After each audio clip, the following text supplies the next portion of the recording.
Devocalization is always a dangerous procedure, even in the hands of the most skilled veterinary surgeon.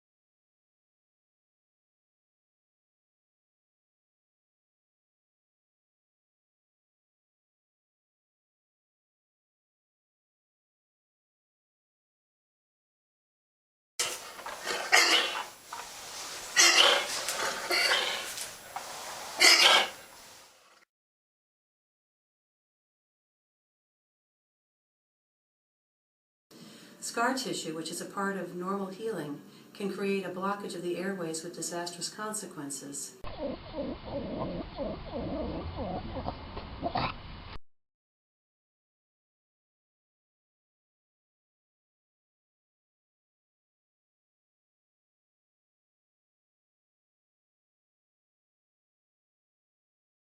There simply is no such thing as a simple and benign devocalization procedure. It is always dangerous, and as veterinarians, we should neither condone nor participate in such brutal cruelty.